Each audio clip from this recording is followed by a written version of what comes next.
If this was a normal circumstance, you would say they're nowhere near winning anything. If they can't go out and get a great player to play with him, maybe the best thing they could do is trade him. What? Is there any? What? I don't even know what to ask you. What am I asking? Okay, well, let's have some fun with it. Let's have some fun with it. If you do that, do me a favor. Yeah, right. What do you think Our he's going to editors do? on that one are incredible. Recruiting, talking to Kawhi, but none of us can see it. 2 years left on his deal, okay? He doesn't have a no-trade clause because he signed the new deal. If you were actually taking calls on him, like this is fun, but then I have to get to the step of reality. Like what would the market be for LeBron? Because even though he doesn't have the no trade, you'd be trading for somebody that most likely has no interest in wanting to be with your organization. And the way the NBA math works is we don't trade you our star for your star.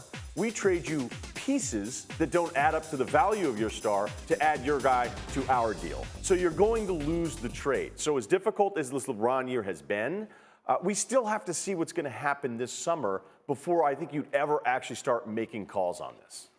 Here's the deal. Who wants to play with LeBron? I think in the end, the one guy that's going to end up playing with LeBron is Kyrie Irving. I think Kyrie Irving more so than any of the other guys that are in the More mix. so that because he knows what he's getting. Like, here's the thing. LeBron has a disconnect. As great as he is, amazing things that he's accomplished, he has a disconnect with today's player. Today's Y generation or whatever you want to call him, player. He doesn't have anything in common with those guys. So if you're going to find a piece that's going to want to be part of it, why not go and get a guy that's been there before, that understands it? I mean, you've heard Kyrie talk all season long about, those things I learned from LeBron. Now I have a better understanding of what it's to be the guy. Having said that, there's no way they can move him, even though he's their one valuable asset. Because Ingram's not his valuable asset anymore. Until we know what the Lonzo health Ball is situation not a valuable asset. Kuzma's a semi-valuable asset. They have no other valuable asset. You said you can't get Anthony Davis for LeBron James. That's not happening. There's no way you can make that move. So it's unrealistic because there will be no takers in relation to cutting a deal. The level of dysfunction that they have reached in LA now is almost impossible to believe. There's one deal. What's the deal? Knicks get the number one. LeBron to New York.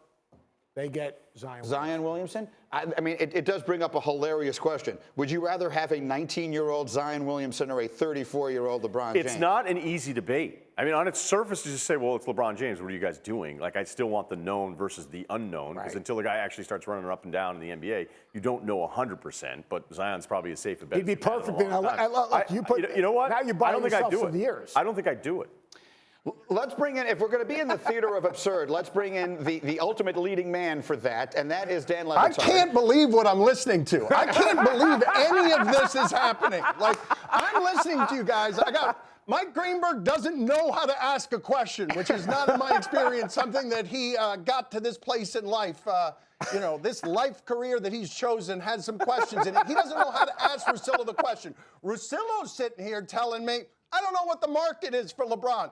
Greenberg is sitting here telling me, I don't know who wants to play with LeBron. And if his groin hadn't gotten hurt, because his season was still pretty good, you're talking about 18 games. This guy for a decade was winning. And you guys are talking about 18 games he missed that totally nuked their season. And what it revealed to me, more than about LeBron, is, wow, the Lakers are really a messy mom and pop shop, aren't they? The Lakers don't know how to deal with this kind of talent in the modern age where a guy comes in and he has all of the power. I just can't believe that we're sitting here talking about this one season in. If LeBron wants to be traded, he'll be traded. He is the one who runs that league.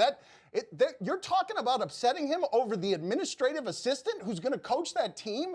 You're not going to take whoever it is that he wants to coach that team? I mean, come on, guys. Like, what are we talking about here?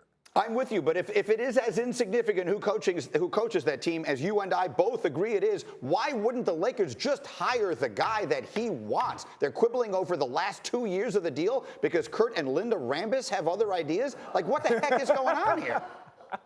The Lakers have a lot of prestige. They are a family organization, and when Jerry Buss was alive, he covered a lot of the dysfunctions. What's happened since there is they're leaderless.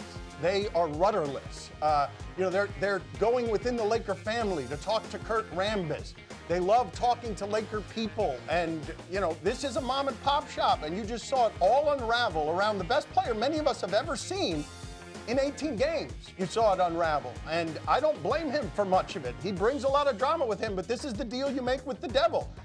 Come on, guys. He got David Blatt to the finals. Tyrone Lue is a champion because of this guy. Tyrone Lue is only negotiating for this contract because LeBron already won him a championship. You just give the dude what he wants, and that's your anchor for 4 years. We've talked more about the Lakers this year in a non-playoff year than we've talked about every team in the league except one.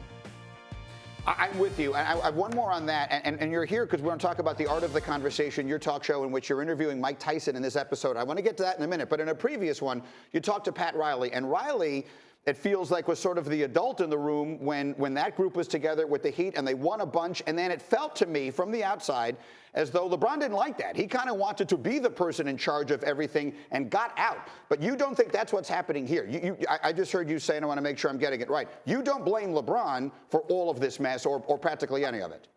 It's not that I don't blame him for any of it. He got injured and they didn't make the playoffs, and his job is to make the playoffs. But he is someone who empowers his friends and fellow players. He is someone who is his own economy, and with that power comes the ability to make some of your own choices on who's making you run sprints. Like, I'm not kidding you guys when I say that after losses with the Lakers, it shouldn't be LeBron running gassers. He should take the coach and make the coach run gassers. Luke Walton should have been running suicide sprints after a Laker loss. Like, look at the numbers on LeBron even in an injured season. Like, that is a star basketball player, period.